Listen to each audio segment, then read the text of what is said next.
video, we are going to talk about texturizing as it pertains to watercolors. So once again, I have taken some paper out of my Canson watercolor pad. It's 140 pound.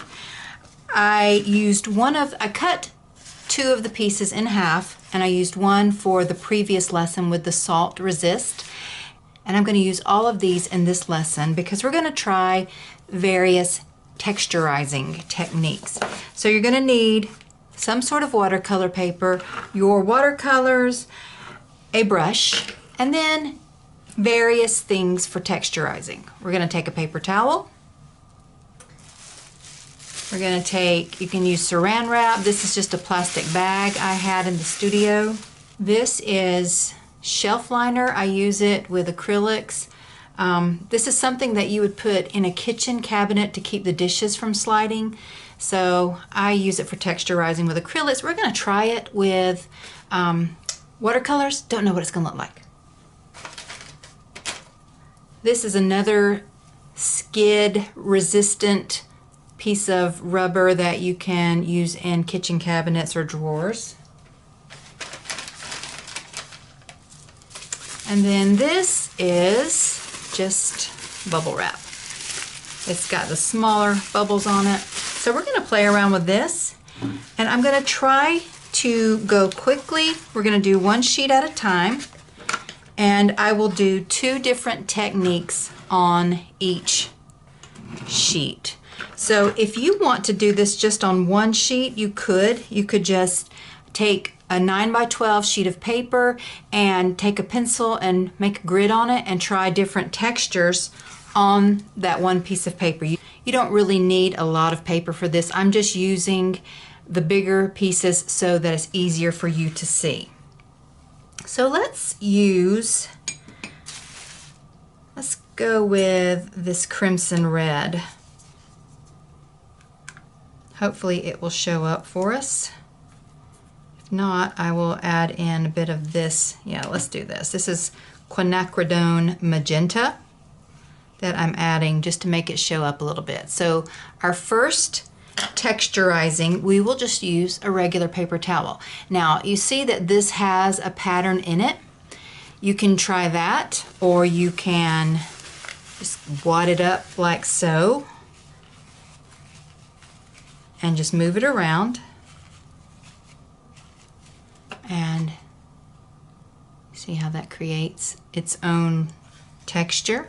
I think I am going to pull you in so I don't have to keep lifting it up. And this would be a really good experiment for you to do. You could come in and write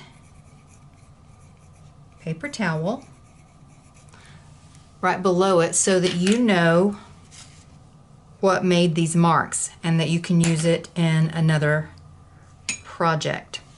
All right, I'm going to do the same color.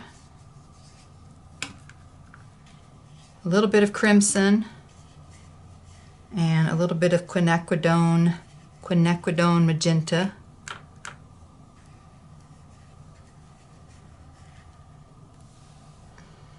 So with this one, I'm going to use just some plastic. You can use plastic wrap, saran wrap. You could use a grocery bag. Just wad it up and tap it. And I love that this, when I'm tapping it, it's actually going outside the lines from where I've turned it. And that gives a whole new perspective, not just the texture inside the watercolor, but texture that could actually play a part in a piece that you're creating.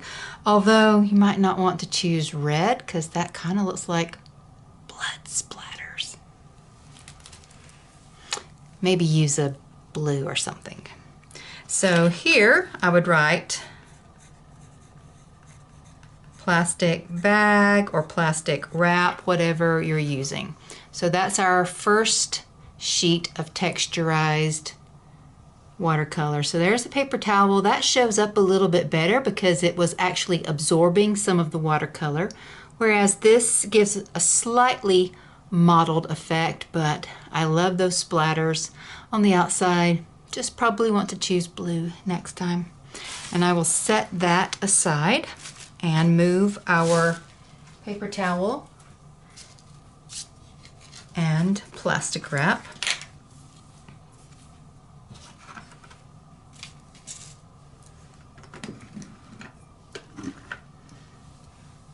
So I am uncertain actually how these next ones will do because they are very big. Normally this is great for acrylics. You can see that I've used it with lots of different acrylic paints. That's why it's got gold and yellow and grays and blues. And then this is too, but I've never tested it with watercolor. So these again are skid-proof rubbery rolls that you would put in drawers or cabinets so that your dishes won't slip. And let's change colors to blue.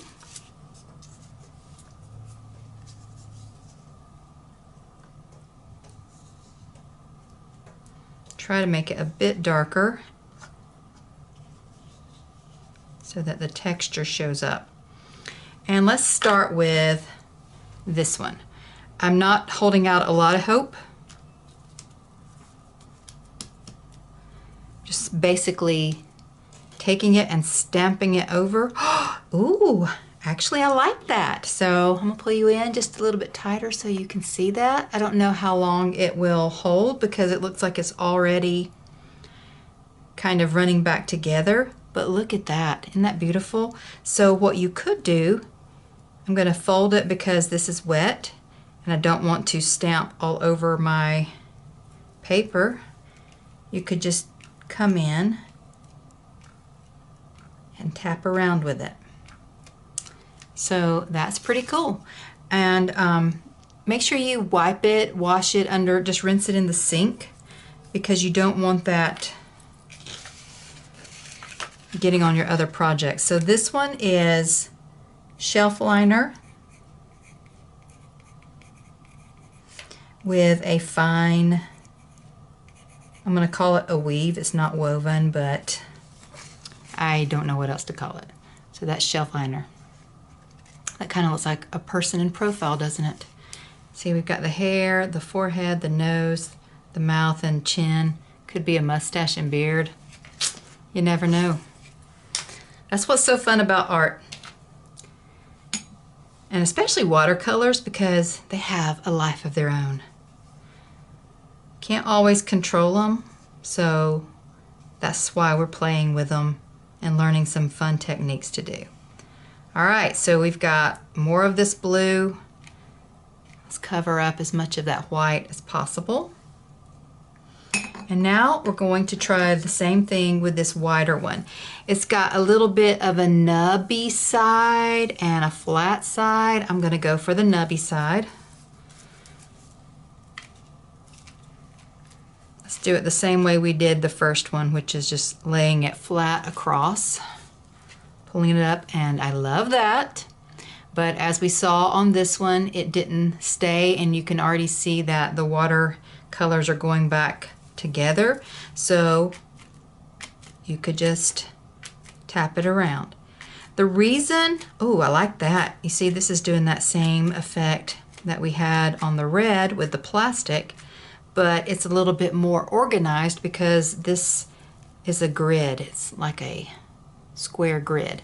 So these look really cool, and then you can see some of that grid effect inside the watercolor. So this is shelf liner. I'm just going to put wide, or I could have put square grid, but I'm not going to erase over those. Square grid. And let's move this somewhere out of the way.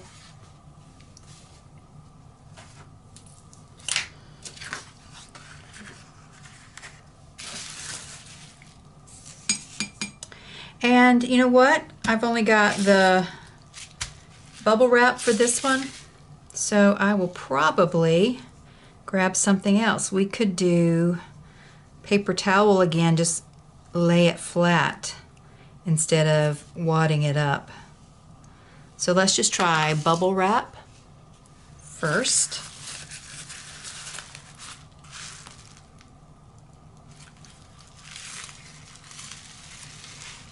Ooh, I love that. Now it will kind of go back together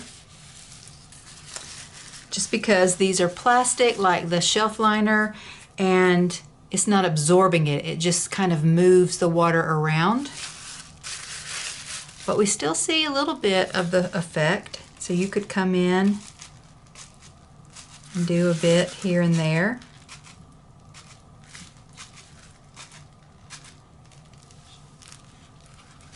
So I'm going to write on here, bubble wrap.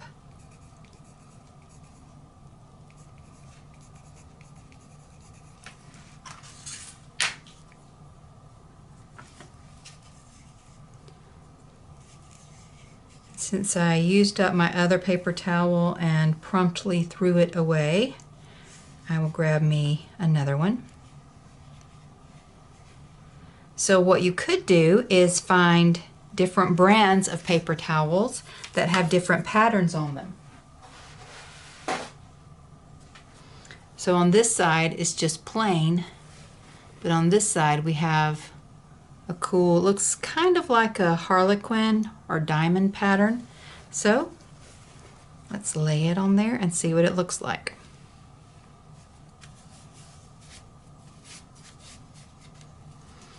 This one will be better because it's paper towel, it's absorbing the water, and you can pull it off. Isn't that cool? So you've got the dots, you've got the texture just from the paper towel. So here I'm going to write paper towel, and then I'll put flat in parentheses, and I will grab this one and put wad, or you could put scrunched or whatever. This one was wadded up. Let me pull you back out. Other way. All right, so this is just playing around with various textures. We've got a wadded up paper towel. We've got plastic bag. It gives a cute little cloudy effect. That might be something you would want to do with some light blues or grays to make a cloudy effect for your sky. Play around with that. Then we've got the shelf liner with the fine weave or grid, and then we've got the shelf liner with the square grid. We've got bubble wrap, and we've got just a flat paper towel. So put on some music, get out your watercolors, find different fun things around the house, different textures that you can try, just stamping them into your wet paints and coming up with what kind of texturizing techniques that you can find.